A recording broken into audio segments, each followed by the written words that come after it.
Some Christians give, but never save. They pour out their hearts and resources, always ready to help others or support their church, but when it comes to their own future, they leave nothing set aside. Their generosity is inspiring, but it can sometimes leave them vulnerable when unexpected needs arise. Others save but never give. They're diligent about building up their bank accounts, always planning for tomorrow, but they miss out on the joy and blessing that comes from giving.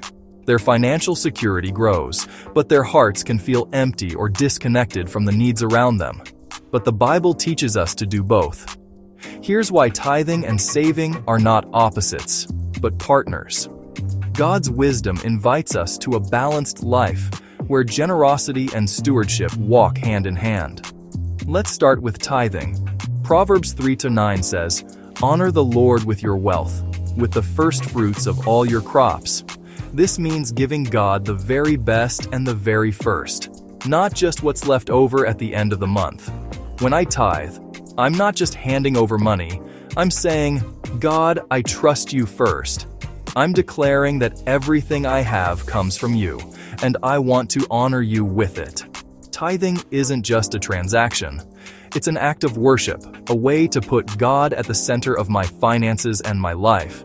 It's a declaration that God comes before my bills, before my wants, before my plans. It's a practical way to say, "God, you are my provider, and I trust you to meet my needs." Every time I give, I'm putting my trust in God's faithfulness, not my paycheck. I'm choosing faith over fear and generosity over anxiety. But there's another side to this coin: saving. Saving is not about hoarding or being selfish. It's about preparing for the future and being ready to help others when the time comes. Proverbs 21-20 tells us, "The wise store up choice food and olive oil, but fools gulp theirs down." Remember Joseph in Egypt? He didn't just trust God for daily bread. He planned ahead, storing up during the good years so he could provide during the hard ones. He saved during the years of plenty, so there was enough in the famine. His wisdom didn't just bless himself, it saved an entire nation, and even his own family. Saving isn't a lack of faith. It's living out wisdom. It's about being a good steward, making sure you're prepared for whatever life brings, and able to help others in their time of need. It's recognizing that God calls me to steward what He's given, not spend it all as soon as it comes in. Saving is a way to honor God with my future, just as tithing honors Him with my present. Now here's why both matter. Giving and saving are like two wings of the same bird. Without both, you can't soar. If I give, but never save, I might find myself in a crisis when trouble comes. Forced to borrow, stressed, and stretched thin. My good intentions can't protect me from every storm, but if I save and never give, my heart grows cold, my fists get tight, and greed sneaks in. I might have money, but I miss out on the joy and freedom that comes from generosity. Generosity without wisdom leads to struggle. You can end up burned out, unable to help anyone, including yourself. Wisdom without generosity leads to selfishness. You might be secure, but you're missing the heart of God. God asks me for both, so I can live free from fear and free from greed. This is the path to true financial peace and spiritual freedom. So how do I do it? Here's a simple system.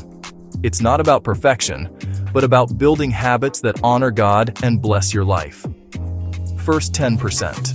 Give it to God. Make giving your first priority, not your last thought. Next 10%. Pay yourself by saving. Set it aside before you spend on anything else, so you're always prepared for the future. Then, live on the rest. Use what's left for your needs, your family, and your daily life, knowing you've already honored God and your future.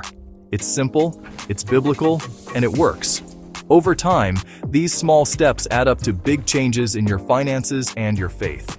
Over time, this habit builds peace in my finances and freedom in my heart. I'm no longer ruled by fear or greed, but guided by God's wisdom. If you want to honor God, experience wisdom, and find real balance with your money, type "balance" in the comments. Let's encourage each other to walk this path together. Let's be people who give generously and save wisely. living out the biblical money balance that God designed, so we can bless others, provide for our families, and honor God in every season of life.